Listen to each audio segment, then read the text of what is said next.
Hello guys, this is Hugo Heafy, and this is the first episode of Teckin for side Deckin. Bit of a gay name, and I mean it rhymes, but you know. Now, the first episode is going to be on Chaos Dragons and slash Heretics, or Hieretics, or whatever they're called. But these, obviously this series, I mean, it lives up to its name. I'm going to do 2 cards, or maybe 1, that people don't really use, but I feel could be used in side decks for certain decks and, you know, card types. I mean, today I'm going to do Chaos Dragons. One of them I actually use in my side deck, one I don't, but the reason, obviously, I do side kind of try. Sorry, in my side deck, I try and do half of it based on things that could be used to help my deck, and then half of it is kind of built around the main decks in the meta that, you know, I'm going to need.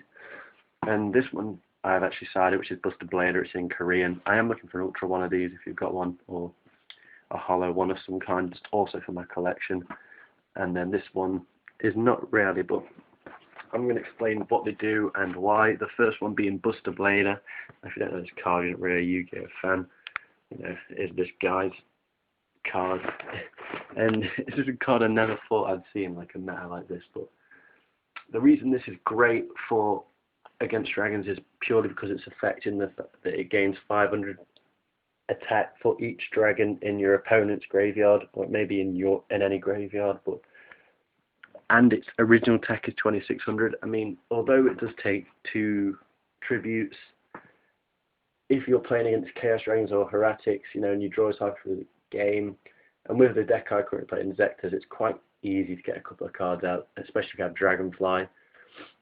You know, if they have 5 cards in your graveyard, 3000, this card's at 56,000, no, 525.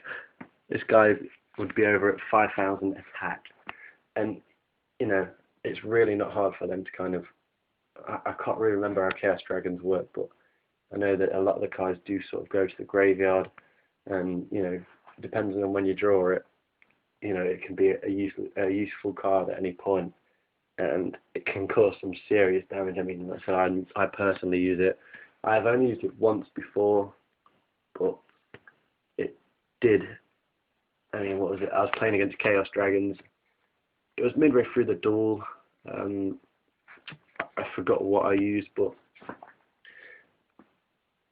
that's a lie, actually. I've used it twice. There was once midway through a duel in which I managed to get it on by Dragonfly, getting something, then tributing him next turn to get Buster Blader out, and I think I got it to 4100. So, you know, and that isn't dealing 2000 plus damage on my opponent, which helps, and so that can be very helpful. And then another time I drew it in my opening hand. Once again, I used Dragonfly. Dragonfly, I forgot what I used. Tribute it, got it. I mean, it didn't do as much then, and I think I only got an extra 500. I can't remember why, but I've got a very short memory. But yeah, it can. I mean, even if its original text 2600 is very good, but you know, whenever, depending on when you draw this card, this guy can turn into a serious beater, and I would highly advise you side decking this. I mean, I do. The second card is a card that I've never seen anyone use. Now, this people might moan that why don't you just use bottomless, etc. But I just feel it's a card that not a lot of people would expect, and maybe people sort of won't try and negate.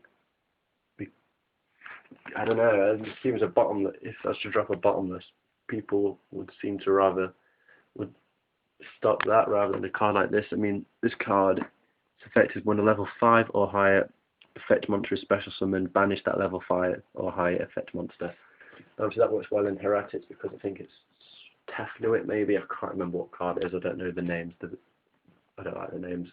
Or Esset, one of them, special summons level 5s and at level 5 plus. And you know, the main thing is the banishing and the fact that, you know, it can work. I think it does work with the graveyard, so by banishing it you stop that and completely stop out how the deck works. And with Chaos Dragons, you know, it also helps. Obviously, you've got your Red Eyes.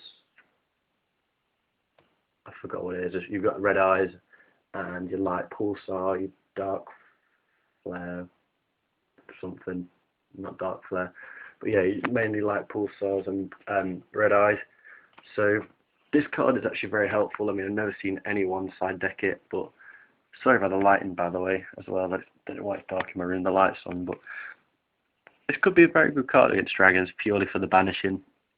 So it works kind of like a D-Prison, but specialises in one sort of deck. So yeah, this is my first episode. I mean, sorry about the stopping to think and stuff like that, but I don't play it a lot, and it's kind of hard for me to get my explanations out because I haven't used them in many situations. And this is just my personal opinions. You may disagree on whether they're good or not, but if you do, please leave your reasons below, and then comment, like, and subscribe, and I will comment back to you, and I will listen to you. I think next one, this is Teckin for side decking. I may do deck Teckin in the fact that, for example, my Inzektor deck, I may show you a couple of tech cards I have in that, and then look at other decks and do cards that I would use in them that people wouldn't usually. Because in the deck, I always like to have usually at least two tech cards that I feel are needed. I mean, in my Inzektor, I have two, sort of three, I mean, I'll explain it in the video, but yeah. So if you think that's a good thing to do, then please let me know as well. But yeah, other than that, I'll see you soon, and goodbye.